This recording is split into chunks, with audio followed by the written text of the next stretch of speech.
Okay, good morning everybody, and thank you for coming today to the State of the Public Service Roadshow event. I would also like to say hello to our people who are live streaming across New South Wales. My name is Angela McKinnon and I work for the Department of Health, and I'm head of the program at the National Industrial Chemicals Notification Assessment Scheme. Big mouthful. And I'm also privileged to be the chair of the National Australian Government Leadership Network here in New South Wales, and I am your facilitator for today. Before we begin, I would like to acknowledge the traditional custodians of the land on which we are meeting today, and pay my respect to elders, past, present and emerging, and pay my respect to Aboriginal and Torres Strait Islanders who are here today. Today you will hear an overview of the state of the public service right now, and also hear about what it might look like in the future. You will also receive an update on the government reform agenda. Mr. Richard Bartlett, First Assistant Commissioner at the Australian Public Service Commission, will provide the overview of the 2018-19 State of the Public Service Report, including the APS employment data that's specific to New South Wales, which I think we'll all be very interested in. Mr. Will Story is the First Assistant Secretary in Department of Prime Minister in Cabinet. He will provide an update on the government's reform agenda, including the APS review. After hearing from both speakers, we will move to the panel session, where both Richard and Will answer any questions that you might have. And to participate in today's Q&A session, I encourage you to upload the Slido app or connect directly to the Slido website. And once you've entered the event code, I'm told SOSRNTL, you'll be able to post your questions and vote on the questions. The more votes per question, the more likely you get an answer. If you haven't had a chance to go on to Slido, the instructions are on the screen now, and I'll give you a moment to do it. So just a few moments. And you can post your questions as you think of them. You don't have to wait until the Q&A session.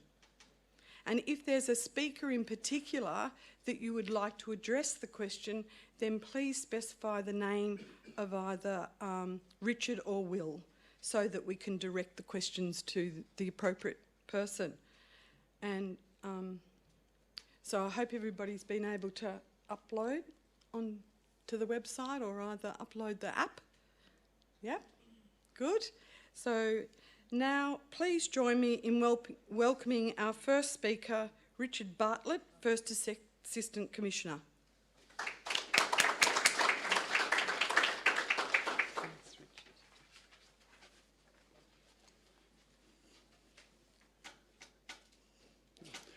Thanks, Angela, and hello, everybody. It's a pleasure to be here in Newcastle. Can I also begin by acknowledging the traditional custodians of the land on which we meet today, and pay my respect to elders past, present and emerging. I extend that respect to any Aboriginal and Torres Strait Islander people here today. Welcome to the State of the Public Service Roadshow. To complement the release of the State of the Service report this year, for the first time, many agencies have opted to release their APS employee census results. Over 75% of agencies have decided to participate in this public release. By publishing our census results, we hope to boost accountability and trust in the service. We welcome scrutiny and feedback and want to make the most of staff insights to improve our performance.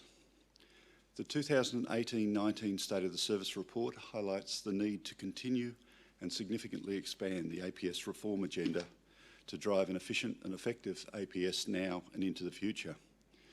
Public service reform is something we've been talking about for some time now, and the Thodey review and its release, plus the government's response, have helped to increase that level of conversation. As you know, David Thodey presented his report to government last September. It provided proposed wide-scale changes to the APS to ensure it's fit for the future. These essentially focused on the need for a more joined-up, people-facing, data-enabled, capable and trusted public service, able to deliver effectively in a radically new operating context. The government agreed with the majority of the independent panel's 40 recommendations and asked the Secretary's Board, led by the Secretary of Prime Minister and Cabinet and supported by the Public Service Commission, to take these forward. This was to begin with a rapid planning phase, which is now underway. I'll touch on some of the specific reform activities that have an impact on the APS workforce over the coming months. Much of it's about cultural change, and that takes time and coordinated leadership. But it's also about structure and how we acquire and develop our capability. What strikes me is a strong sense of confluence about what we need to do, and the fact that we've been talking about most of this for some time now. My colleague Will Story from Prime Minister and Cabinet will give you a more comprehensive picture of the reform agenda. I'll also obviously present some of the key findings from the most recent State of the Service report, with particular reference to the landscape here in New South Wales. Before I get into that, I'd like to relay to you a comment that was made by the Honourable Greg Hunt MP, the Minister assisting the Prime Minister for the Public Service and Cabinet, at the APS-wide conference that was held in Canberra earlier this month. In his keynote address, the Minister highlighted that the people, culture, ethos and capacity of the APS has made it one of the highest ranking public services in the world. As an example of it performing at a very high level, he talked about going to Darwin RAF base, where less than 24 hours before, the National Security Committee of Cabinet had decided to stand up a temporary coronavirus quarantine facility with the consent of the Northern Territory Government. Within that 24-hour period, Border Force, the Department of Home Affairs, Department of Health and Australian Medical Assistance teams, as well as the Australian Defence Force, had come together and created a reception, processing and medical assistance facility for those patients and passengers who'd been airlifted from Wuhan in China. The airlift itself was an extraordinary exercise in consular and public service collaboration. The Minister noted all that had been mobilised to care for the patients coming from Wuhan in under 20, all that had been put together to deal with these patients in under 24 hours was unbelievable in its professionalism. Minister Hunt emphasised the hard work and dedication of Australian public servants and the valued contribution that you all make to the strength and security of our economy and our communities. From my perspective, he's absolutely right. Across my entire public service career, in both central and line agencies, I've consistently been struck by the professionalism and integrity of colleagues throughout the APS. One of the key takeaways from the 2018-19 State of the Service report is how engaged APS employees are in what they do. 90% of you are willing to go the extra mile at work, and we see evidence of this on a daily basis across the country, as well as from our colleagues posted overseas. We've seen it already this year as you and your colleagues have consistently delivered what the government and the Australian public require of you. So at the outset, I'd like to say thank you to each of you for your commitment to public service. Let's move on to some of the findings from the report. This is the 22nd annual report on the state of the Australian public service. It looks at the current state of the APS under two broad themes, culture and capability. The report explores leadership and the role of leaders as critical drivers of both culture and capability. We've also looked at how the APS is grappling with increasingly complex and interconnected issues in a rapidly changing operating environment. It's up to us to adapt and transform the way we work to meet these changes, as well as respond to the rising expectations of government and the people of Australia. We can't sit idle in the face of change, and the report shows that we are meeting the challenges that face us. I'll start with some employment data. There are 147,237 employees in the APS working across Australia and overseas. Of these, 18.3% work in New South Wales. That's 26,895 people. The size and shape of the APS, not surprisingly, continues to change constantly. There are currently 66 APS agencies operating in New South Wales, with the largest being Services Australia, the Department of Defence and the Australian Taxation Office. The APS 4 classification represents the largest cohort of APS employees in New South Wales. Women account for 64.2% of the New South Wales APS workforce, compared to 59.6% nationally. The APS workforce also continues to age, in line with broader national demographic trends. The average age of an APS employee is now 43.6 years, an increase from 41.6 years in 2010. The average age of an APS employee working in New South Wales is slightly higher at 45.1 years. Changing demographics mean that it's imperative for the APS to plan for a multi-generational workforce. We're investigating options to improve our employment and retention of older Australians. We know that the representation of mature age workers in the Australian labour force is increasing steadily as people choose to or have to work longer. The Commission is already considering how to best assist putting this into practice. The latest State of the Service report also paints a picture of a public service that is fully engaged and committed to the tasks ahead. In looking at how the culture of the APS is shaping our ability to deliver good outcomes for the Australian community, I'd like to focus on three cultural indicators: diversity, values and integrity, and performance. First, diversity. A foundation for a capable APS is ensuring we have a workforce which is diverse in experience, thought, background and heritage. It's important that the APS reflects the community we serve and that it's continually exposed to different ideas and approaches in delivering services. This is an important aspect of our institutional culture. It helps us better understand the needs and expectations of the people who benefit from the services we deliver. We continue to see positive trends in our diversity statistics, with increases in APS employees identifying as Indigenous and LGBTI, as well as seeing an increase in women promoted into the senior ranks of the service. In New South Wales, there is a slightly higher representation of APS employees born in a non-English speaking country compared to national rates, with similar representation of New South Wales employees compared to the whole of the APS across other diversity cohorts. Representation is important, however, we have to also ensure the diversity we've achieved so far translates to a more inclusive culture. As part of this, we're working on new Indigenous, gender and disability employment strategies for commencement this year. Another key cultural indicator is our values.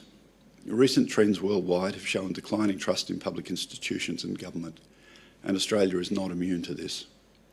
In this context, nurturing a values-driven culture with an uncompromising emphasis on integrity is even more important. It's pleasing to see that a significant majority of APS employees, including in New South Wales, agree that their colleagues, supervisors and senior leaders always or often act in accordance with the APS values. It is also encouraging to see a continued decrease in perceptions of bullying and harassment across the service, with rates in New South Wales remaining steady. While the APS is 150,000 strong, structured into 140 departments and some 100 agencies and authorities, it is in fact one organisation with values and behaviours that unite it. We're all bound by the same set of values and the code of conduct. These underpin our work and all our dealings with government and the Australian people. Integrity and ethics are central to the APS values, and the 2019 APS employee census results on this front are broadly on par or slightly improved from last year's results. In 2018-19, agencies reported that 535 APS employees had been subject to an investigation for a suspected breach of the Code of Conduct. This equates to less than 0.5% of the workforce. Perceptions of corrupt behaviour are slightly higher but still low in absolute terms, both in New South Wales and across the APS. Employee census data reveals that employees are increasingly confident that they would know what to do if they identified corruption in their workplace. The APSC will be working closely with the Secretaries Board to build a pro-integrity culture within the APS and to reinforce integrity across all of our business areas and functions.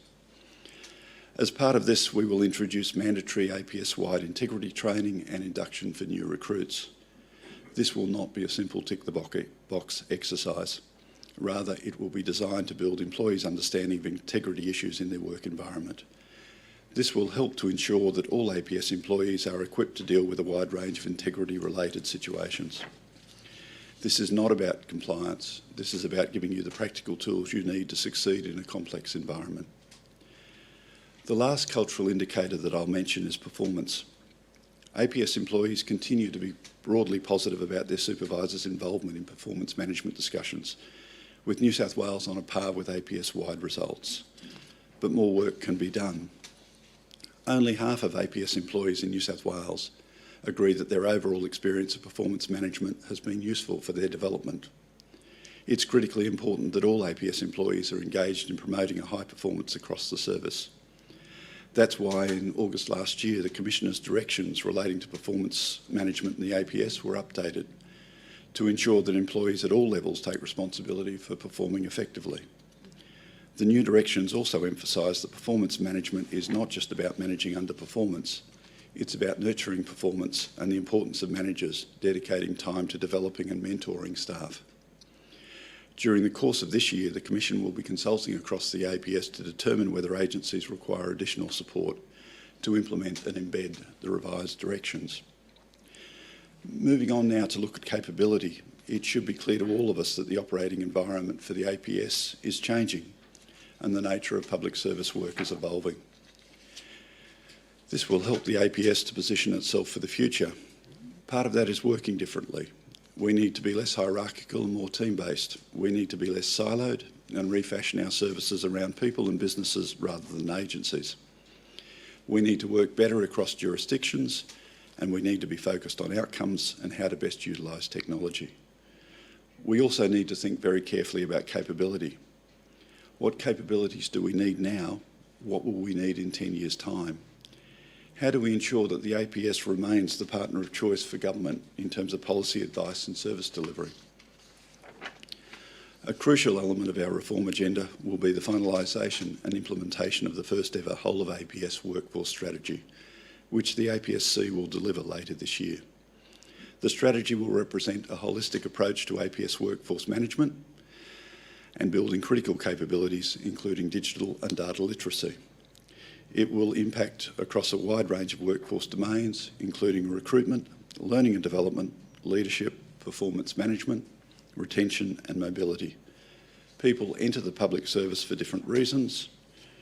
Culture is one of our strengths, but we're competing in a competitive market for talent, and we need to understand what attracts and retains people in the APS, position ourselves as an employer of choice, and adopt strategic and targeted recruitment at all levels.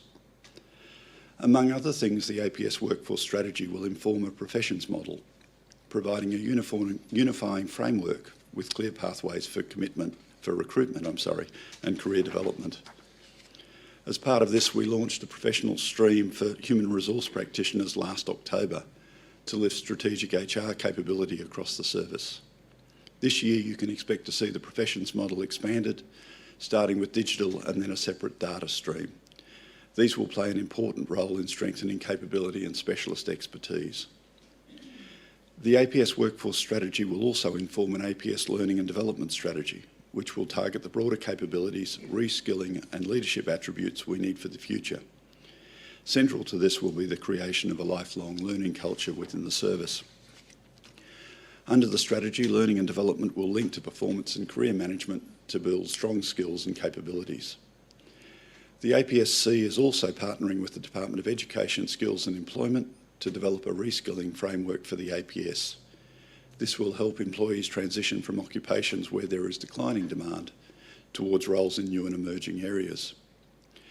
At the same time as we invest in capability, the government has asked us to do a comprehensive review of the APS classification structure to see if it remains fit for purpose in our changing environment. This will explore whether we're too hierarchical, are there too many layers in the public service, and how do we build in the flexibilities to routinely and quickly reconfigure ourselves around a problem. Building capability will also require the effective mobilisation of skills across the service.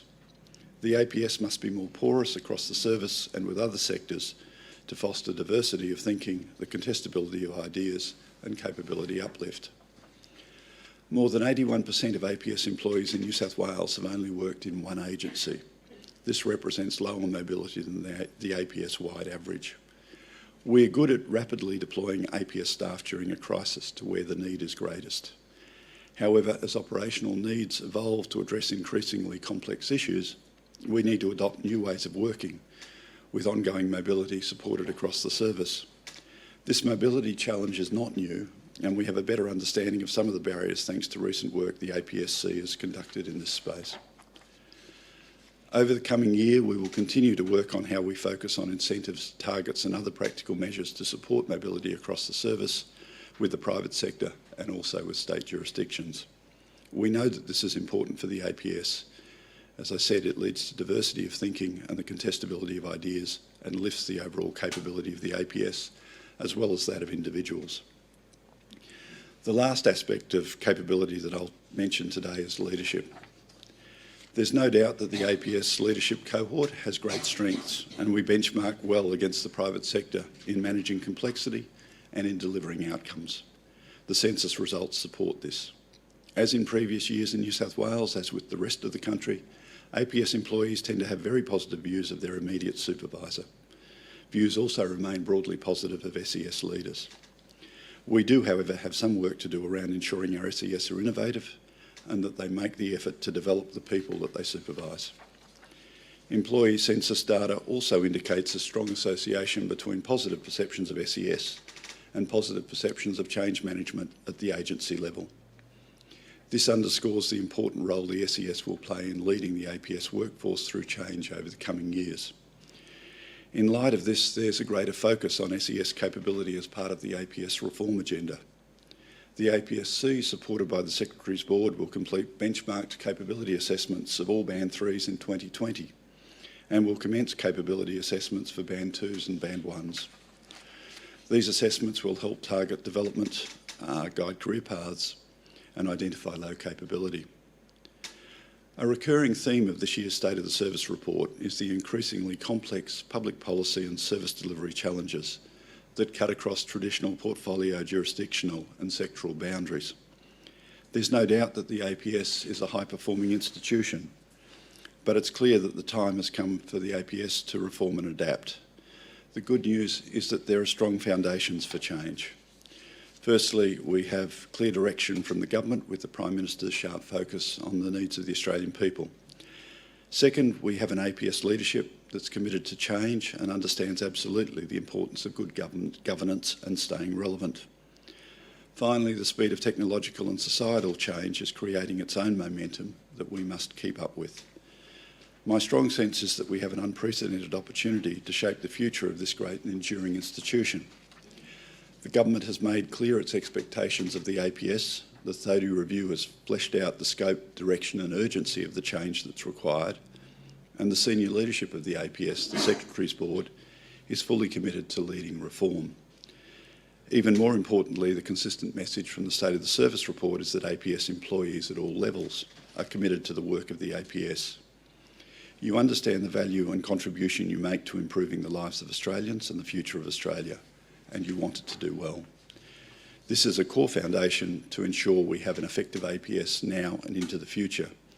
The Secretary's Board can drive this change, but it will only occur if it's done together. Thanks very much.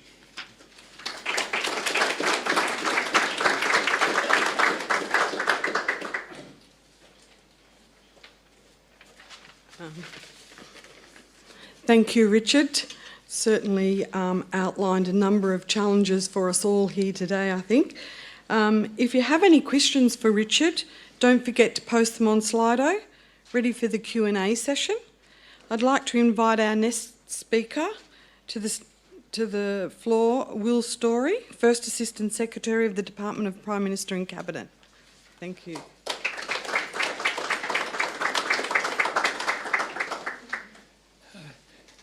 Good morning, everyone. The great thing about being at my height is I've got much closer to the microphone naturally than Richard, so that's a nice start. Hey, look, let me join Richard and Angela in acknowledging the traditional owners of this country, paying my respects to their elders, past and present, and acknowledging any Aboriginal people here today and in the service more broadly. It's great to be here to talk about the future of the APS.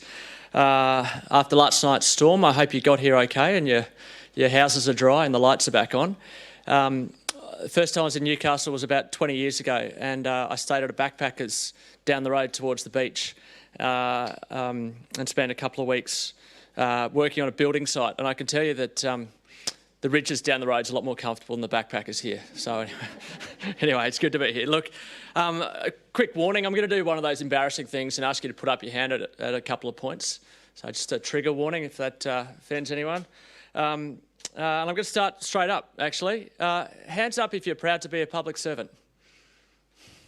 Well, fantastic. You know what? So am I, and we don't say it enough. And I think we should say it more. It doesn't always roll off the tongue naturally. Maybe it's because we're Australians. I'm not sure. Maybe it's because we're public servants. But anyway, we should all be proud of being public servants because of what we do, and it matters.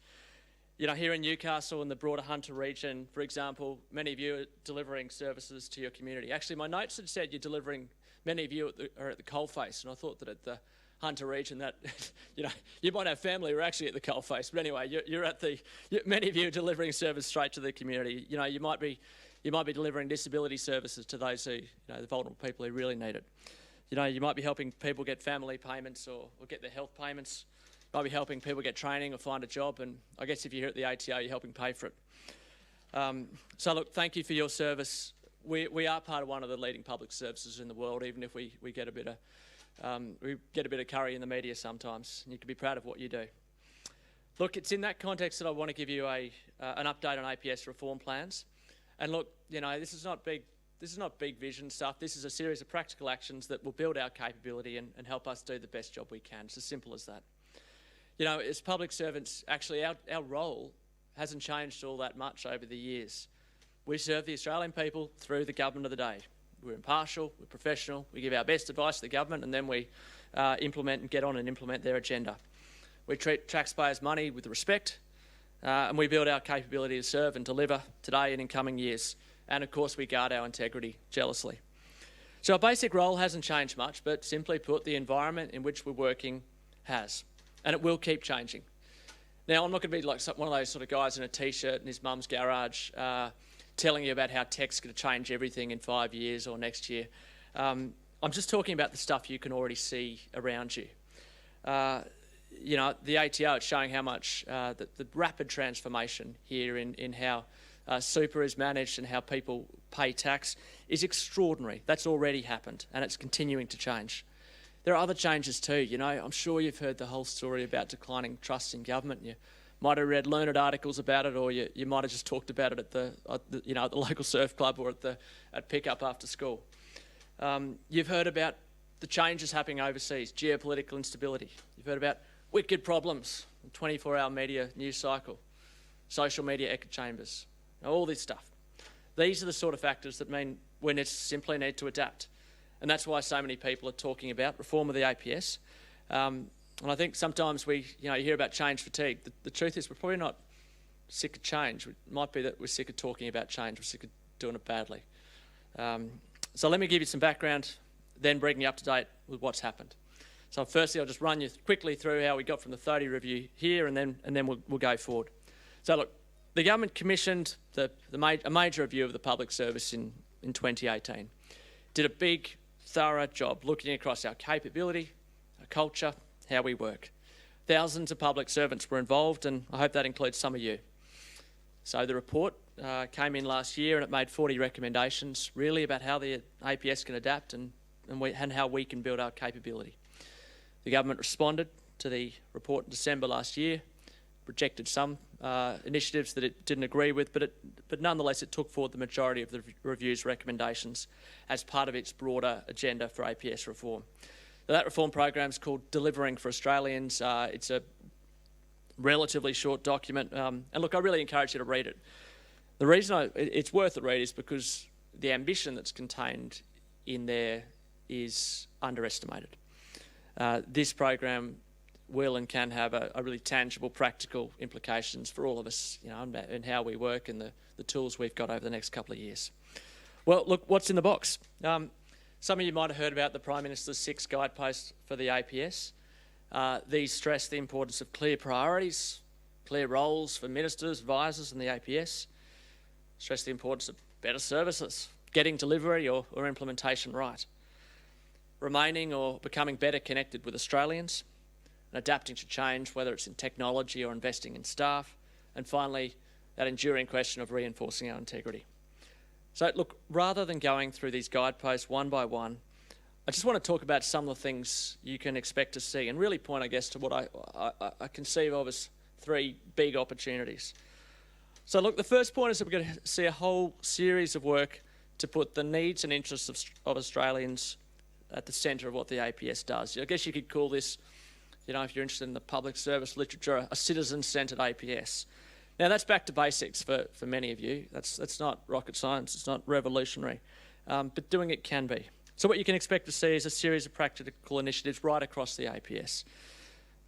We're already investing more in putting together and then using the data that different agencies hold about Australians to find out how we can better serve them, to find out, whether plans that look good on paper are actually likely to work or actually meet the real needs and interests of the people we serve. There's a new APS-wide survey of Australian citizens to find out more about their experience across government, not just with particular service providers. And our colleagues and other colleagues in the APS are digging into information we've got about people's complaints and the feedback that they provide us to really learn what we can. I think one of the striking things from some of the Royal Commissions is that the satisfaction with rates with aged care homes was pretty good, for example. It's just that we didn't look closely enough at the complaints received in 5 to 10% of cases, which revealed some truly shocking things. So a citizen-focused or citizen-centred APS means something else too. It means that, in the policy agencies and others, people have got to put the interests of Australians at the forefront of what they do.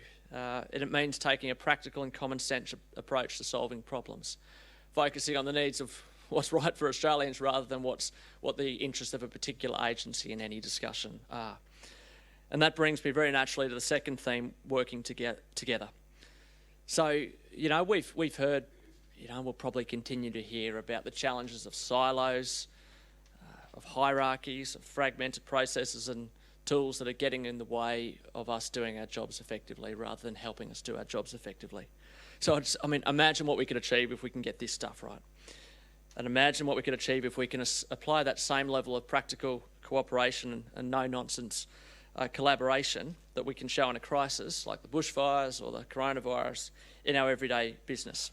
So you can expect to see a series of actions to support this. The first is getting our priorities straight, and that's happening in consultation with the government. For example, that will include a set of targets that measure how well the APS is performing as a service against key deliverables like citizen satisfaction. So what we're doing is measuring the APS as a whole, not just how every agency is performing individually. And that's a big signal for the importance of working together. Another interesting initiative is that the secretaries of each department will be working together on a roadmap for better services, a long-term vision for how we can integrate services so that they're provided based on the needs of Australians rather than on our own bureaucratic convenience. You can expect to see more cross-agency teams and task forces to deliver government priorities. And over time, we'll get some of those support systems in place to make this work. Common enabling tools and systems, practical guidance on approaches to working on problems together. And finally, you can expect to see a series of actions that will invest in you and build the capability of APS staff. And Richard has already highlighted some of this work. We're establishing a series of professions. We're helping build the skills and expertise of HR professionals, of data professionals, of digital professionals. Further professions will be rolled out in coming years. Their efforts are underway to improve recruitment, provide better induction for those joining the service. There'll be a capability assessment of every SCS to support their development and ensure that they're both delivering results and building the capability of the team as they do so. So look, that's a taste of some of the changes that you can expect to see. But, let's be honest, you've probably heard this sort of stuff before. So again, just let me pause at this point and ask you a question. Are you sceptical about this? Would you prefer to see a wait-and-see attitude? Why don't you put your hands up if that's how you're feeling? Okay. That's actually less than I expected. So you're either being polite or I've misread that, which is great. Because, we've looked at the statistics, and what it tells us is that broadly, a lot of large transformations of big organisations do run into troubles. And the APS doesn't always have a great track record of this sort of change. We looked back at 18 reviews of different aspects of the public service over 10 years, and we didn't always get it right. But there are some things that we do have going for us, and I guess I want to share with you why I think you should give this one a go. So I guess the question is, well, can we do this? Let me tell you, the first reason we should give this a go is because it's important. You know, I said at the outset that what we do matters. You know, it bears repeating. Australians rely on the APS for so many things, you know, whether it's registering a birth, getting healthcare, casting a vote, getting skills, finding a job, travelling overseas, coming home. You know, and often these interactions come at really important times in your life when you're starting a family, you're going on a holiday, you're managing illness, moving to an aged care home, helping your mum and dad with that sort of stuff, or whether you're dealing with, you know, floods or fires or drought. And I guess there's a broader, you know, constitutional role we play in Australia's democracy. So simply put, one thing we've got to do, we've got a responsibility to try and build our capability for tomorrow, even as we serve Australians today. The second point is that I guess we're really trying to base this change program, simply put, on the evidence of what works. The first point is that you or your colleagues might have been one of the 11,000 people who contributed across the APS to the 30 review. So the change program reflects those insights and those views and your knowledge and experience. We've looked at the evidence of how you get big change programs right and some of the common reasons why change efforts fail, and we're seeking to get this right from the start. So instead of launching some big bang change program, we're taking the time to do the detailed planning work, sort of old-fashioned planning that you know many of you will be familiar with. And so practically speaking, as Richard indicated, we've commenced a 3-month detailed planning phase led by the Secretary's Board, which is the secretaries of all the major departments, and supported by a small team called the APS Reform Office in Prime Minister and Cabinet. Effectively, what we're doing is working with initiative owners, the people who'll be rolling out initiatives across the service, to prepare practical, robust roadmaps or project plans for how each of them is going to deliver the initiatives. And we're baking in success factors, the things that we know will work, like the need for senior leadership commitment, the need to work with people in designing the change and then in delivering it, not just telling them what they need to do. The need to measure impact and the ability to intervene and help problem solve when things do go off track, and much more. So in short, we're taking the time to get this right. So what you can expect to see next is that sometime in May, the Secretary's Board will consider the full implementation program and sign that off, and you can expect to then see much more information and detail about what it contains. Of course, it won't be the APS Reform Office in PM&C in Canberra that delivers everything. Different initiatives are led by different agencies, and there'll be clear responsibility for that. But also, and perhaps most critically, teams and agencies are going to need to deliver change in their own organisations and workspaces. So we're going to work in collaboration with people across the service, and our job is really to provide the tools and the support to help get this right. So I guess the final message is, you've got this, you can do this. So, one of these things you hear in this sort of change space is that organisations don't change, people do. So if there's one thing I want to leave you to take away, it's this: so much is in your hands. You're going to hear from us about implementation plans and roadmaps and progress, and you might even see a few traffic light reports, I don't know. But and you'll probably hear other things too. You might hear some cynicism, you might hear some scuttlebutt in the media. But look, what I'd encourage you to do is read the government's reform agenda right now and have a conversation with your teams about it, and think about what's in your control, what you can do, and what your team can take home right now. And of course, we've got to take confidence in all the things that we've got going for us, right? The quality of what you do every day, in our collective international reputation, in your skills and capabilities. The ATO's transformation has revolutionised the way tax is done in this country. It's one of the leading examples of that change across the world, and it shows so much about what can happen. It's extraordinary things happening in Services Australia, the NDIA, and many other places, and that shows what can happen. I saw this firsthand over summer as well. Over summer, 10 million hectares of our country was affected by bushfires, 5,000 properties destroyed or damaged, and 30 lives lost. And at that time, we saw hundreds, we saw maybe thousands of people across the APS come together. They were supporting communities, they were listening to their needs, they were working with their state and territory colleagues And at every moment, I guess, they'll focus not on the needs of their agency or on the process, but on the importance of getting the job done and making a tangible impact. And that's something we can all be proud of, and it really goes to the heart of who we are and what we do in the APS. Let me leave it there, and I would love to talk further about this with you at questions or afterwards. Thank you.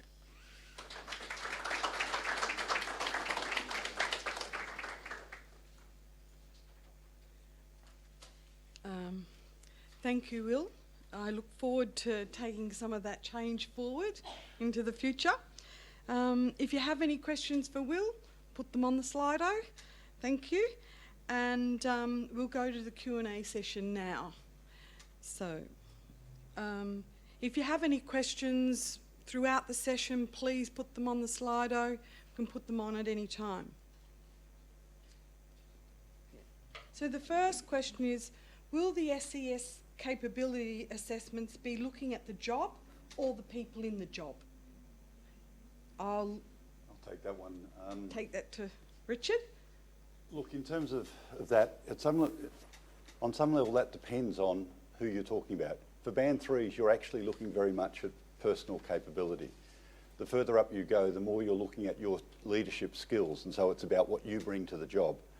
At Band 1 level, there is still a level of subject matter expertise required, and so that's more job-person mix. But certainly with the Band 3s, there's my colleague Mary Wiley-Smith went through it recently, so I've heard about it in some detail.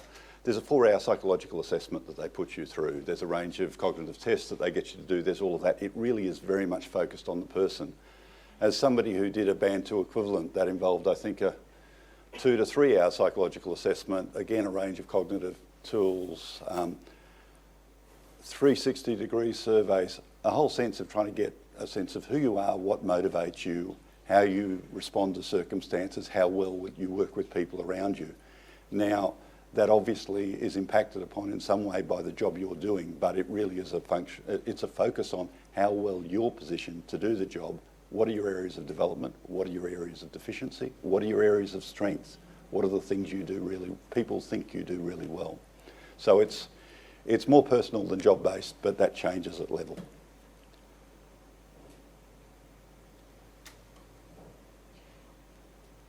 Will, how do you ensure a citizen-centred focus takes adequate consideration on regional Australia in our policy and program development and delivery? Yeah, let me give you let me not try to be a sort of a public service academic and give you a concise 3-minute answer on how to do that in 3 simple steps. But let me talk about a couple of things that can help. The first is that the Department of Infrastructure and other agencies is going to be taking a serious look at all the different efforts at place-based work to find out what works, to learn from the different experiments that have been occurred in infrastructure and the Indigenous affairs space, in the Western Sydney city deals and other sort of city or regional deals, find out the success factors, find out the causes of problem, and then find out if there are any system changes we need to make to how funding is done or other agency responsibilities that are defined to get this stuff right. That's one piece of work that's going to help. The second piece of work that can help is data.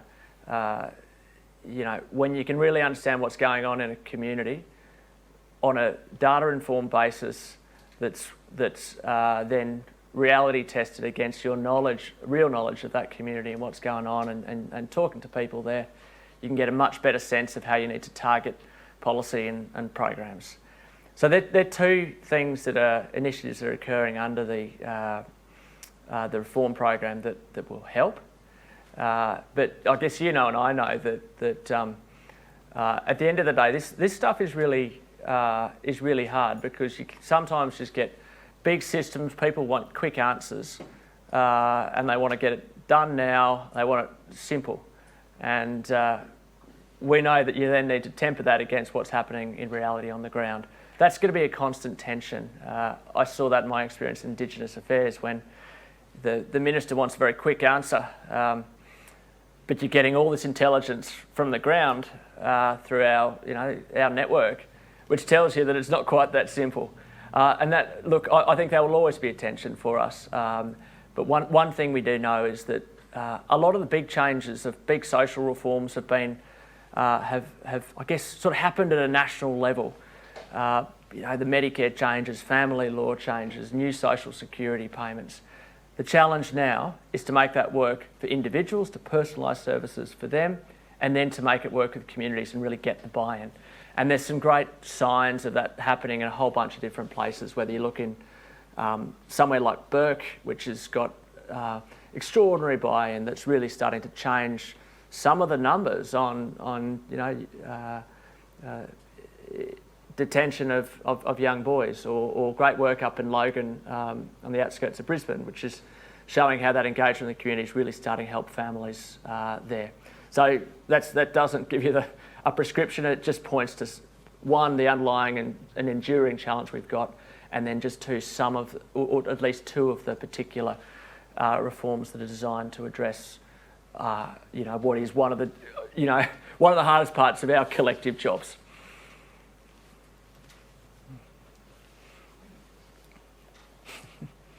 How far away is the more mobile APS in practice?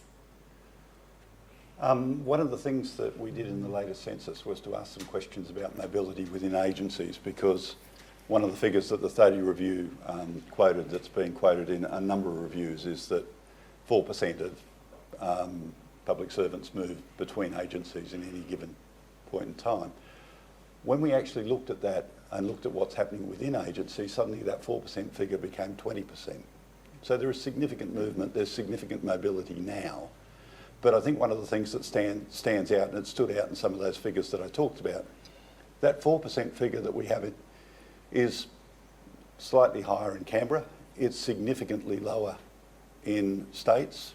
It's significantly lower in regional areas. And one of the things that we have to think about, work with jurisdictions, community organisations and others on, is creating career paths in regional areas that effectively let you work your way through the system and create opportunities for you in a way that I think the APS is not doing as effectively as it could now. And certainly when you talk to the state public services, they think they're probably not doing it for their staff as well as they could now either. And there's certainly when we talk to them, there's a level of interest in how we do that.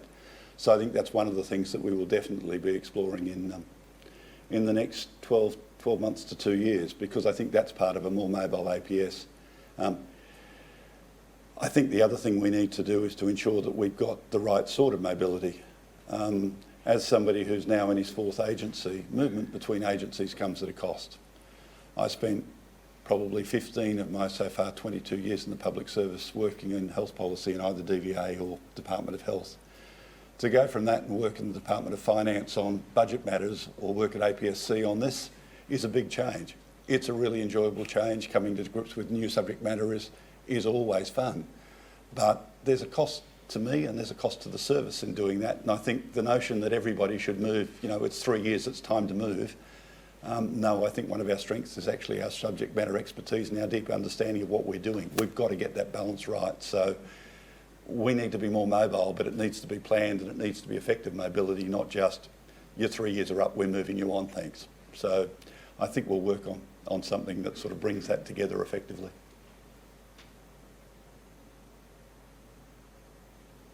How will the government balance the use of temps, contractors and consultants against the principles in the Act? The APSC is a career-based public service. I can talk to that as a former employee of the Department of Finance who, in my 3.5 years in the Department of Finance, had 12 months running a division that was called Efficiency Assurance and Digital Government, which among its other responsibilities was responsible for ASL policy, which is an interesting form of policy. And then I ran 2 budget divisions, one that covered industry, employment, infrastructure, a range of others, and then social policy, where you got to talk to lots of agencies about the structure of their workforces. Minister Cormann has had and has repeatedly expressed a view that says that it's important that we have flexibility in our workforce. And I think there is a strong argument to be made for that. We have 150,000 odd public servants. The notion that we don't use contractors and consultants as part of doing that to give us flexibility is one that I think we should think about. But I think one of the things that we will have to work through over time is how do we get the balance right, and how do we ensure that we get the level of subject matter expertise and continuity that lets us do all the things we need to do and do them as well as possible, while having the workforce flexibility that lets us apply resources where they're needed. And I think that's a work in progress, and I think it will continue to be a work in progress. One of the things I saw in finance was that as part of getting on top of a difficult budget situation, there were some quite rigid rules applied in terms of how this works. As the budget situation has improved, I think you're seeing that that's being applied more flexibly, and I think that will continue to happen. But I think we're always going to have a mix, and I think we need a mix. Having said that, I still think the APS is overwhelmingly a career-based public service and will continue to overwhelmingly be a career-based public service. In terms of the things we're talking about wanting to achieve, it's having people who are in this for a career with a commitment to the service that's a key part of letting us achieve what we need to achieve.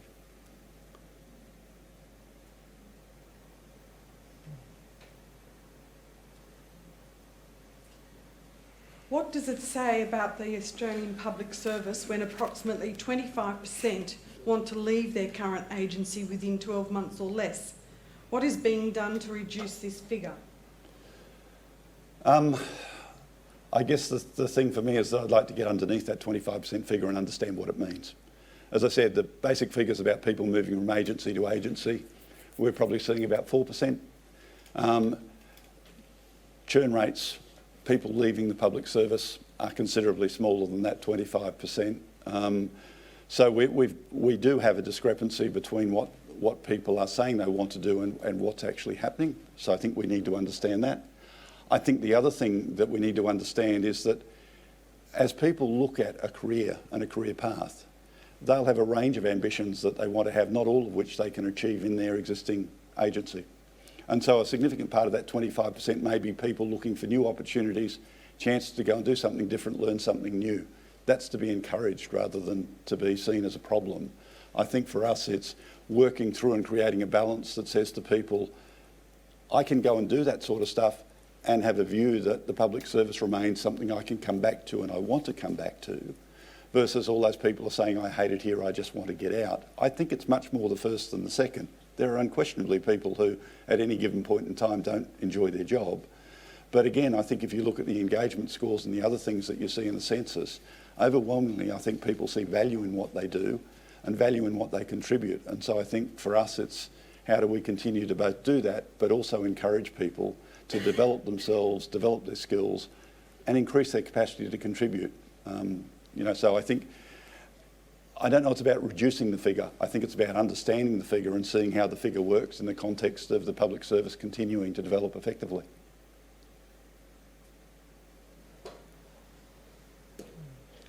There are significant disparities in pay and responsibilities between the classifications in agencies. Can you elaborate on what is being done to address this? Your turn. That's a very... Not much. Secretaries and Secretaries Boards actually looked at this, and there is a view that says what's happened over a long period, basically since the Coombs review was to devolve responsibility onto agencies to ensure that agencies were positioned to best deliver on government priorities. A sense that by centralising all of that, we created a situation in which we didn't have the flexibility or responsiveness that governments could reasonably require. And that's been a long-standing feature of what we do. It continues to be a long-standing feature of what we do. And when you ask secretaries about it, I think there is a sense that, yeah, there's some discrepancy, and occasionally those discrepancies aren't pretty. So we're looking, for example, at trying to pull together some of the graduate recruitment stuff and put on the internet, here's somewhere you can come and apply if you want to be a graduate in the Australian Public Service. Now, one of the problems with that is that how much information do we provide? Do we provide the fact that this department's offering a starting salary of $57,000 a year, this department's offering one of $72,000 a year? What's the basis of the difference? There isn't one. It's just how it's evolved over time.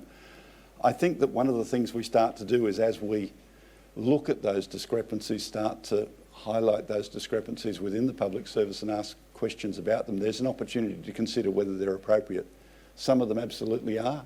Quite a few of them are just a product of time, an agency at a point in time saying, I need to find something to attract people. The fascinating thing for me is that when we ask people about what's important to them within an agency, pay doesn't actually feature as top of the list, but it's clearly one of the things that people have used as a way of either getting or keeping people. So I think that disparity in pay and responsibility is going to continue. I think as we work through things over time, we'll start to look at aspects of it on a case-by-case basis, and a classification review that I talked about is a way of looking more holistically across the service at how we structure ourselves and how that works. But I don't think we're ever going to get to a point that says that every APS 3 in the public service is paid on a similar or a standard scale. It goes against a whole lot of other things that we've done, and it would be incredibly difficult to implement and incredibly expensive to implement, assuming that you bring everyone up to the top of the band.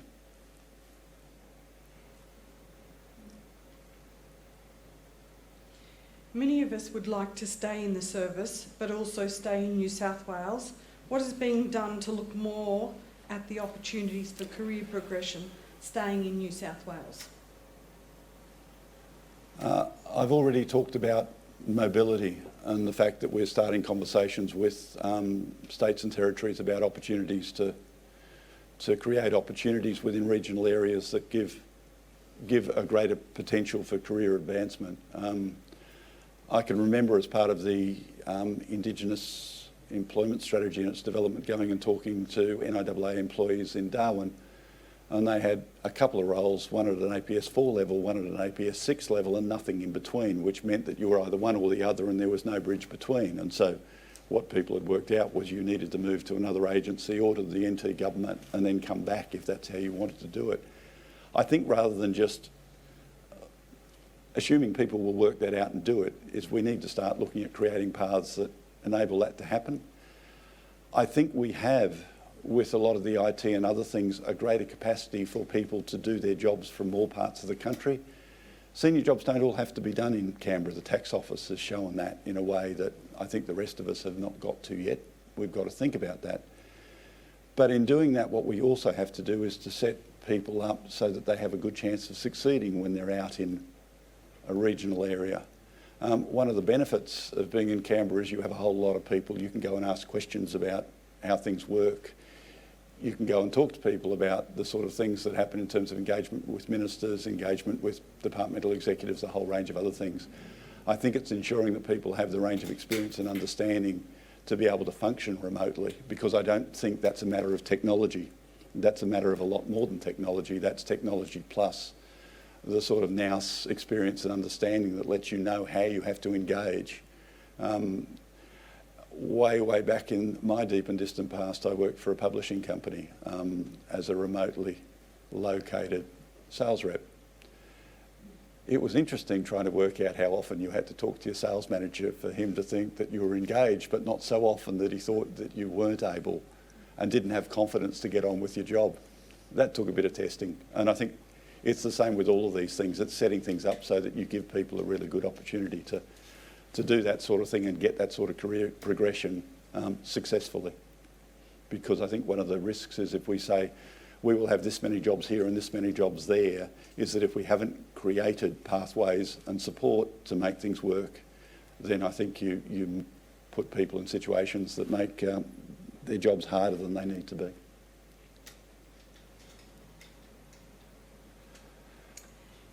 Oh, this one might be a bit of a tricky one, but given that this is such a monumental amount of change, what sort of change management planning and resistance mitigation will be used to ensure the adoption of the change? Yeah, thanks for the question. Not least, Richard, you can get a glass of water if you like.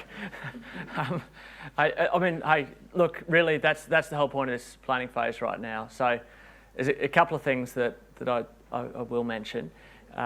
The first is that we're baking into the the planning phase, consideration of all these factors at an initiative by initiative or a project by project level. And so what that means is, in practice, simple terms, is the agency or the person who's responsible for initiative will come and chat to the Reform Office, and we'll run through a series of questions, and we'll ask things like, how are you going to engage, and do you need to engage people in designing this and in delivering it to ensure that where that needs to happen, it does. We'll ask, are your incentives lined up, or your award systems lined up to support, not contradict, the change you're seeking to achieve? What that means in practice is we know that a lot of resistance to change comes from a simple fact that we say people need to do a certain thing or employees need to behave in a certain way, but then we keep rewarding other people for not doing that, for doing something contrary. And if that sort of dissonance is like fatal to change, and I'd rather not attempt a change if you're not prepared to change that incentive and reward system. So we're going to be asking those questions. We're going to ask another question, which is, if you're expecting people to make a change, are you going to ensure that they've got the capability, the skills, the tools, and the support to make that change? Again, it's really corrosive to change, to expect people are going to resist change if they're being expected to do something that they're not being supported to do in practice. So we're going to ask those questions, and I would prefer to see initiatives get knocked off if they don't meet those bars than to proceed in a sort of foolhardy or crazy brave way about that. That's what's happening at an initiative by initiative level. I guess that's the process. Let's see how it goes. I haven't got round to asking those questions yet. We're not quite at that stage, but that's our intent. So I look forward to see how that goes. The second sort of broad thing is that at a sort of a service-wide level, we know a couple of things are essential. Obviously you need good communications, right? But you also need your leaders, etc., to be talking the talk and walking the talk. Again, if your leaders are prosecuting a certain way of doing business and then in practice they're not acting like that, people are going to resist the change. So we're going to try and make sure that the whole works as well. So that's what we're trying to do. We'll probably get it right some of the time, and we probably will get it wrong some of the time as well. But that's the intent going in. What proposals are in train to reinforce integrity in the APS other than education? I think that in terms of reinforcing integrity, a lot of it is about education. I mean, what's actually been talked about in the Thady Review, and there was a paper done to support that was done by ANSOG that people can go online and have a look at if they're interested, was to talk about a pro-integrity regime, which in effect is saying rather than do a compliance thing, which is very black and white, it's about how do I behave in a way that reflects professional integrity. We're talking about induction so that when people come into the public service at any level, they effectively get some training about what constitutes integrity and appropriate behaviour. I would say, and I talked to a group of new SES a week or so ago about integrity and integrity in the context of, in my case, something over 10-year career as a Band 2. That your personal integrity and your capacity to create respect and to be seen as somebody who has value to add when you're dealing with ministers, advisors, stakeholders and other public servants is core to how effective you are in your role. So if you're looking at integrity and how integrity works in the public service, it goes way beyond am I somebody who is dodgy in the way I do procurement processes, in the way I deal with stakeholders and things like that. It gets to the other side. It's how well can I do my job? Because if people don't trust me and are not willing to engage with me, then at most levels of the public service, you're probably going to struggle to be as effective in your job as you should be. And so I think part of what we're talking about is, there's a whole education and training aspect. I think there is a whole bit that says that as people work within the public service, this message is one that can and should be reinforced constantly about how well do you do your job, how well do you engage with others. The whole performance discussion is in some parts a discussion about integrity. When you come to work and do your work, how genuinely are you committed to what you do and to delivering on the sort of things that you want to deliver? Because without that, there is a lack of integrity in terms of how you're operating with your colleagues and with others outside. So I think part of it for us is sort of changing that integrity frame a bit to get it thought about more broadly, because it is a core value for us. And it's a core value, as I say, beyond the notion of are we ticking a box that said, yes, I didn't break any rules that time.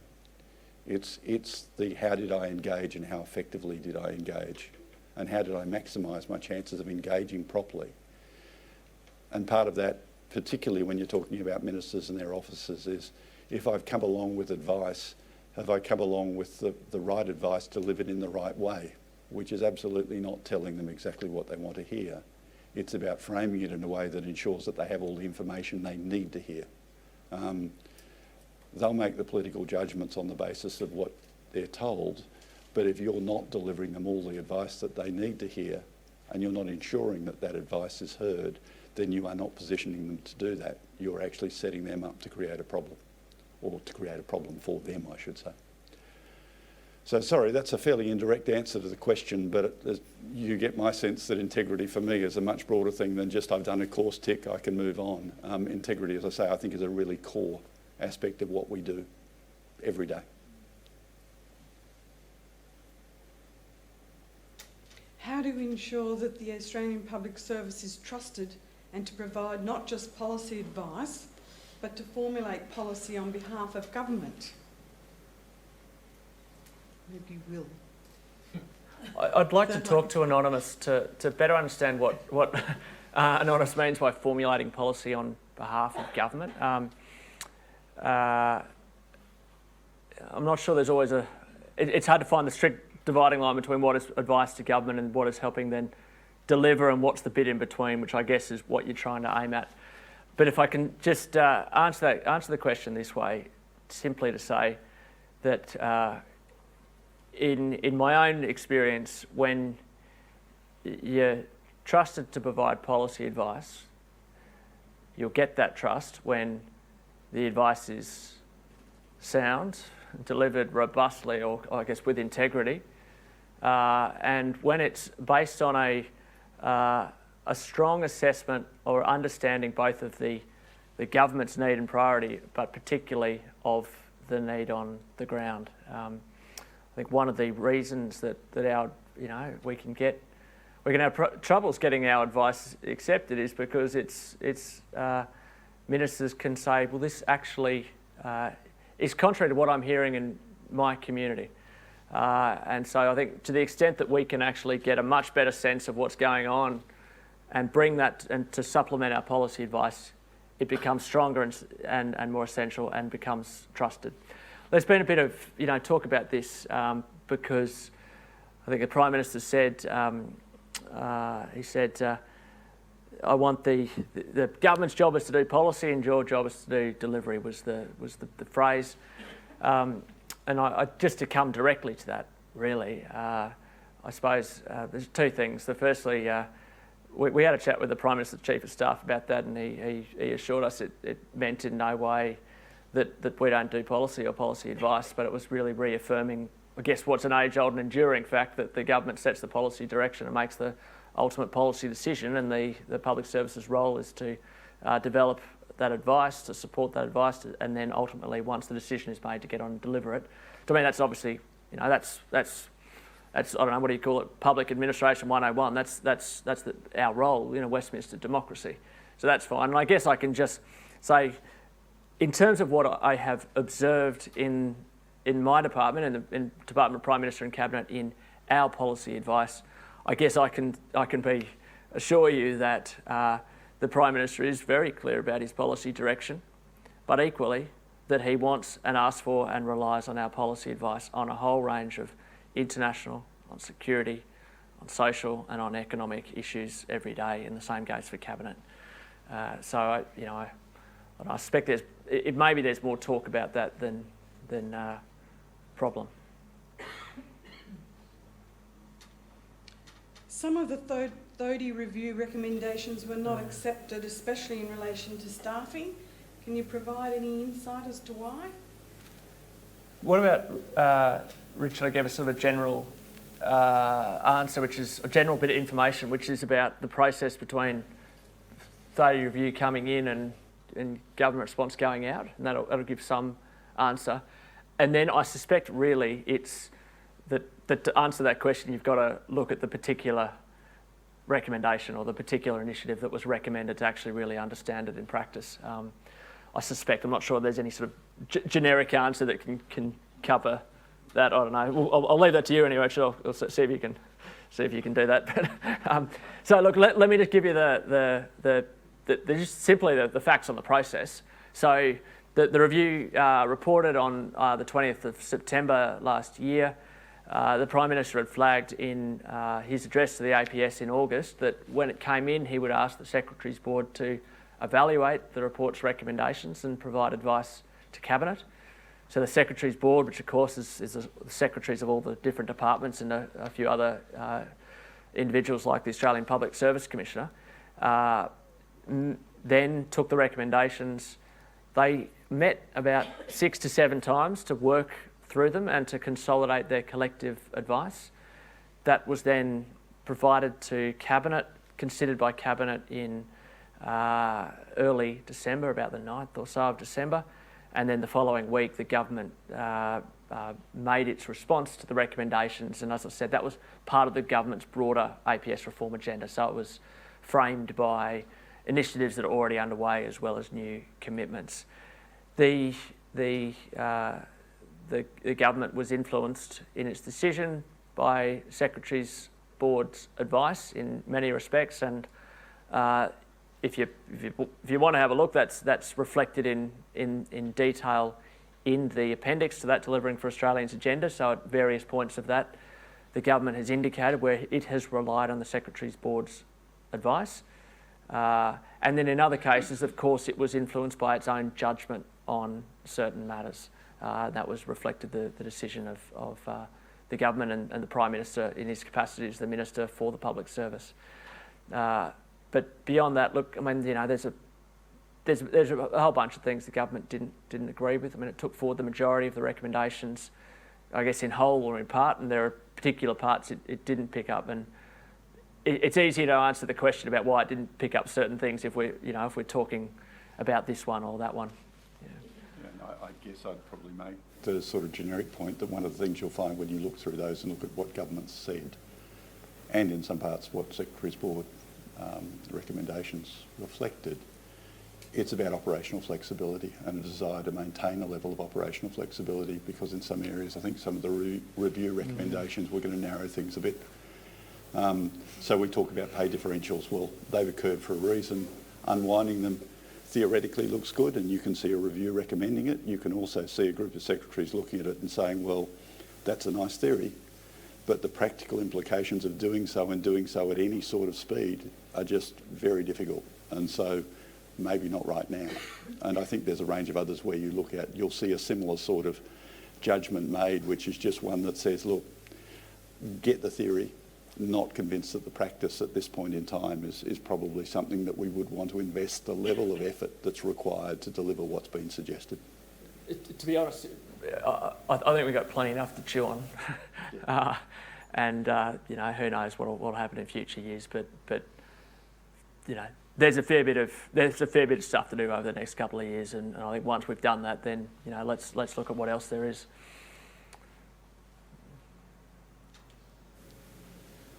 Promotion processes seem to be long and drawn out. What ideas do you have to speed this up?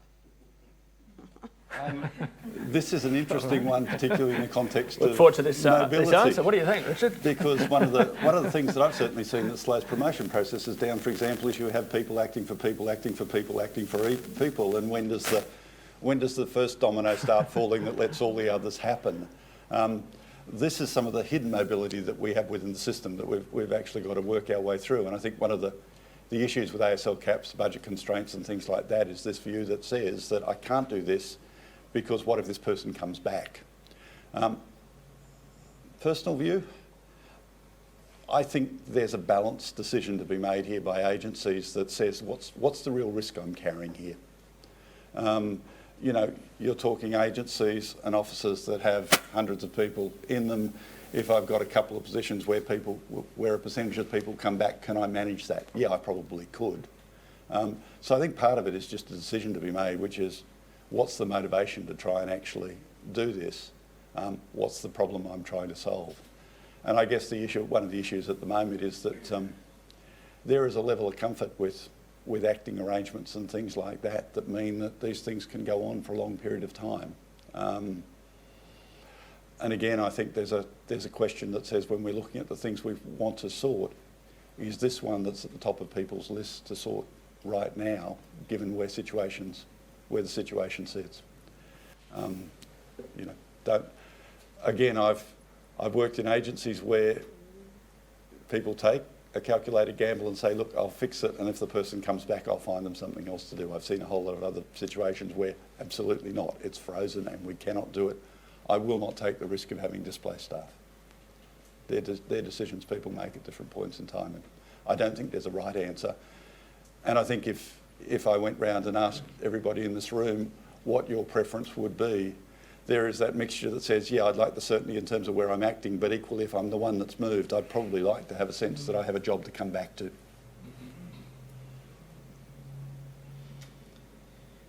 It will be interesting to see what will be in place for the older workforce. Will over 50, 55-year-olds feel supported to continue? What is going to change?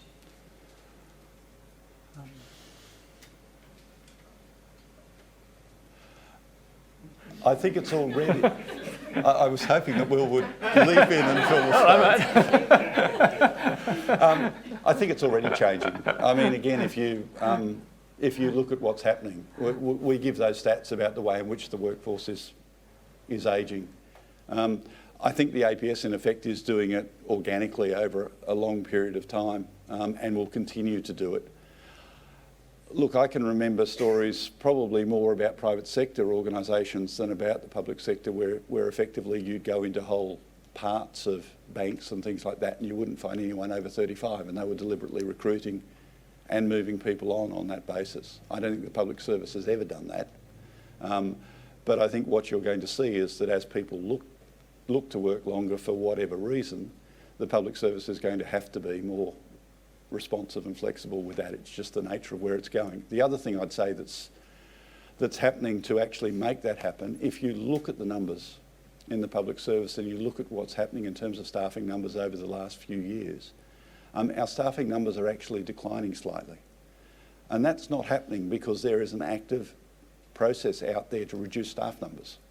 That's actually happening because as we go out to recruit people, we're actually struggling to fill all the jobs that we have. And I think part of it is, as we look at who we're going to get in, we're going to have to think more broadly about the sort of people that we will take on to fill jobs.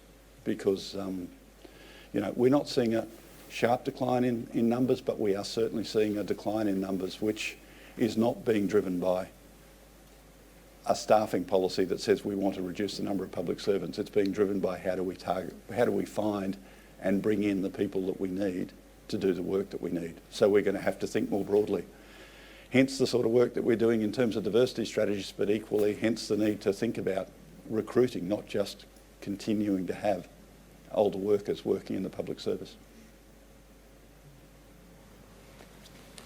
Do you think shared services will be a driving force for aligned capabilities and mobility between agencies? And I'm answering this one in part because that job about efficiency assurance and digital government that I mentioned that had ASL policy, it also had responsibility for policy on shared services when that was happening. So the joys of a broad-based public service career. It could be. And I say it could be because, look, logically you would reckon that they're doing work on GovERP at the moment, which is about essentially using a standard back end to make things work better across the public service, and it should. If you look at what's happening in terms of ERP software and the way people use it across the public service at the moment, the Australian Public Service has been a really, really good customer for SAP, for example. Umpteen agencies, all using different variations of SAP, all paying to have it maintained rather than one system, multiple instances make it work. We also have a series of differences, which means that if I want to sit and try and work out what we're spending in particular areas across the public service, it's a major undertaking because we don't use a standardised chart of accounts. We just don't do the sort of things that you would expect us to do in terms of being able to report the way we do things, compare the way we do things, work out how to do things better and more efficiently. But we have a piece of legislation called the PGPA Act, and I can't, for quite good reasons, remember what PGPA stands for. But one of the things I do remember about the Act is its emphasis on accountable authorities. And the head of each agency is the accountable authority, and they are accountable for how that department delivers on its priorities, how efficiently it uses its resources, and decisions about how those resources are deployed. And so what we've got is this tension between something that says shared services and a broader whole of government approach says let's do things across and do it more efficiently, with an accountable authority approach which says you are responsible for deploying your resources and using your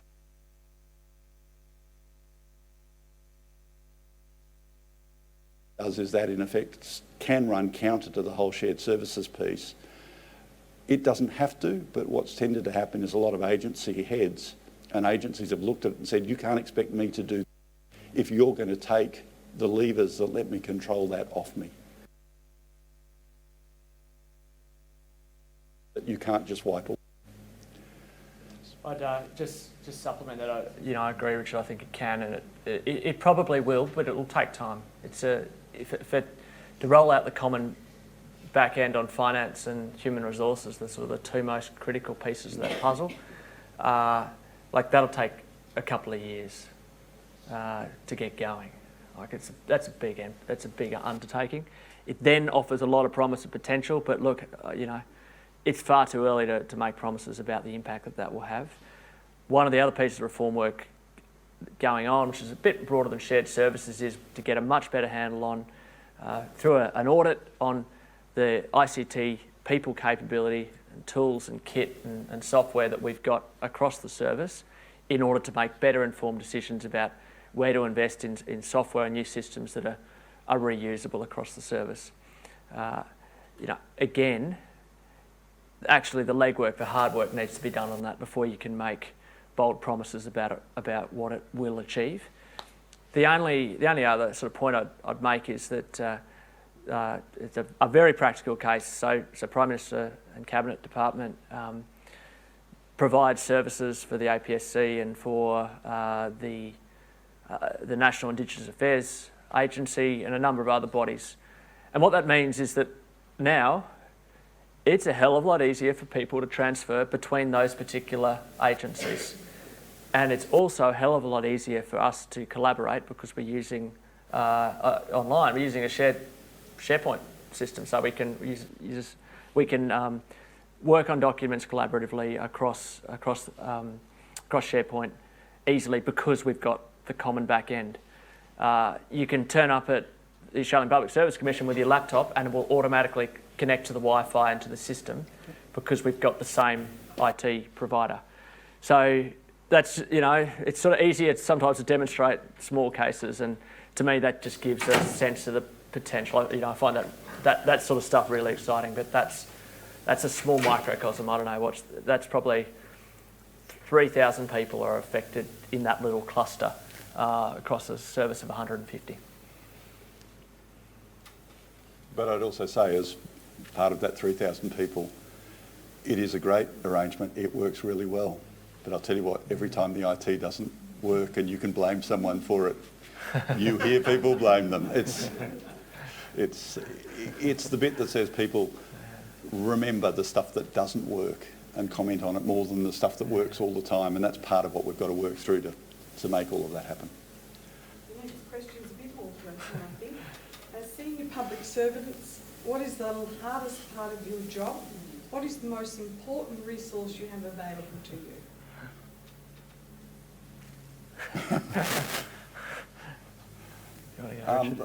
Look, I'll do the second part first. The most important resource you have available to you, and it increases every time you take a step up the line, are the people working for you. Increasingly, the expectation is that you are drawing on all of the skills and capacities of the people that you have working for you. I can remember years ago in DVA, we had a Minister, Deanne Kelly, who some of you may or may not remember. And she and her staff decided that the department was the enemy. And they spent 3-4 months essentially not engaging with the department at all. We had a secretary then, Mark Sullivan, who was probably one of the best people I've ever seen in terms of actually working with ministers and officers, and it took him 4 months to get her to the point where she could see that she needed to engage with the agency. The trouble for her was that by then, the sense that she was not in control of her portfolio was all across government. She was not drawing on a department of 2,000 people to help her. She was keeping that work within an office of 5 and an office of 5 people who really didn't know the stuff very well. It was a recipe for disaster, and she lost the job soon after. That's an extreme example of it going wrong, but at the end of it, in one of these jobs, if you're not working with your staff, if you're not engaging with your staff, and if you're not relying on your staff, then you're not doing your job. What's the hardest part of your job? I think that depends very much on the sort of person you are. I can be slightly flippant and say, standing up in front of large groups and giving talks like this morning is occasionally slightly difficult. But I think in some ways the hard part of the job and the rewarding part of the job actually go pretty close together.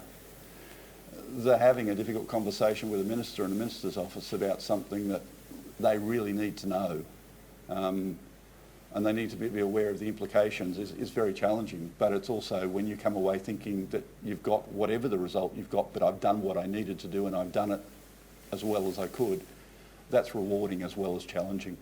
The conversations with people about, changing the way we do things, getting things done better, can again be very challenging but very rewarding.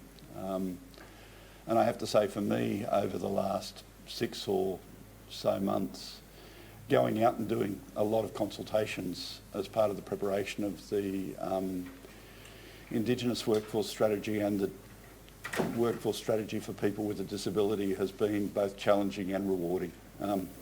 You hear some less than wonderful stories about things that have been done, but you get a very strong sense of an opportunity to make a difference to the way things are done in future, and that, as I say, is rewarding. I'll only supplement by saying the hardest part of my job is just keeping the show on the road at family, at home, and at work, like just balancing all that. I mean, I know that's a common experience for everyone, right? But my wife works pretty hard as well, and we got 3 kids at school. And so just keeping that going is a challenge. So, for example, we're selling our house right now, and we've got our first open home. This I don't know if you've done this process, but scrubbing windows and things. So that's anyway. The first person's on this afternoon. So making sure that goes all right while getting back to the team and dealing with the thing that I deal with this afternoon is frankly, for me on a day-to-day practical basis, that's the hardest thing I find about my job. If anyone's got any advice on that age-old question, then just let me know. I think like Annabelle Crabb, I need a couple of ones. We've probably got time for one more question. So the next one is: mobility seems to be based on who you know, not merit. How do we avoid this without creating an overly administered process? Hey, can I jump in and answer the next question as well, really quickly, to say, yes. Hey, I don't know. We're going to try and work that out. So what we're doing is the initiative by initiative road mapping and things like that. We're looking at the whole and how it all fits together, and then we're thinking about, well, actually, the fundamental question for us is, do we, come and talk and hold forums about everything that's going on, or do we break it down into its constituent parts? And I guess I don't want to talk about change in the abstract. I want to talk about the real practical things. So that's the guiding principle, but I don't know, but thanks for asking the question. And going back to mobility for a moment, Look, I think it's like promotion and recruitment processes. We layer a whole lot of stuff on that in terms of a merit principle. And I think there's a bit that says making mobility more available, in effect, will start hopefully to break down some of the sense of who you know, not merit. But the more we try and tick boxes on merit, the more we are going to put an administrative process over the top of it. It's the nature of what we do. It's something we're really good at, actually. Yeah. So I don't have a simple answer to that. What I think, though, is the best way of dealing with it is to make more mobility opportunities available and have a mechanism for letting them be broadly known about. Because I think at the moment they're not common, and they tend to be sort of communicated by whispers or by, you know, taps on shoulders or all of those things. And so I think if we move beyond that without necessarily getting to the full recruitment palaver, then hopefully we'll get to a situation where people feel like they have opportunity without the sense that they've got to write a 2-page document or a pitch or whatever the current recruitment approach is as part of it. I can answer the next question as well. Yes. Anyway, are we done? So. Aaron's giving like that. Wrap it up, mate. One more question. With the size and diversity of the APS... Oh, no, I've done with, yes, damn straight, yep. Sorry, I didn't catch that one. Just came up. Okay. And to be honest, in terms of professions concept, I think we're going to look at professions are really good as a way of essentially saying that there are common skills you need across the public service. And so if you think about HR, you think about digital, you think about data, trying to have a common approach across the service as a whole makes sense. It's a good way of understanding what resources we have and how to deploy them effectively. There are other areas, if I think about what's done in the UK, New Zealand, things like that, finance is another area where people look at it, that's a possibility. The one where a lot of work's been done by PM&C and others is policy. The trouble for me with policy is there's generic policy skills and then there's subject matter. And despite the fact that a person working in policy in infrastructure working on roads and a person working in health on the medical benefit schedule or Medicare benefit schedule are both doing policy, there is more difference in what they do than there is commonality. And so I think it's a horses for courses thing. I think we can come up, there is no point in having a profession structure that just tries to say everybody is in a profession. It's about where is the profession structure going to add a level of value, and I think that's where we'll do that. There will be professional job families, but that family thing is more a sort of an acknowledgement that there are commonalities rather than there is a link that in effect says a policy person here is the same as a policy person there, because they're not.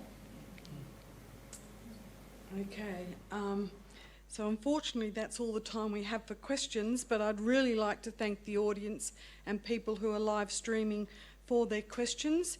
Clearly, I think that it's emphasised the importance of the review and also staff having their say in that review. And I really did get a sense from the questions that people are very engaged in their work and are committed to continual improvement and innovation in their own agency, but across the public service. I also heard today that leadership is a key driver of both culture and capability. And I'd just like to say that the Australian Government Leadership Network, in partnership with the Commission, provides a very good opportunity and is a great example of how staff can work across the public service in promoting collaboration and building our leadership capability. And events like these and other events that we've held certainly attest to that good example. So just please join me in thanking both our speakers today, Mr. Richard Bartlett and Mr. Will Story.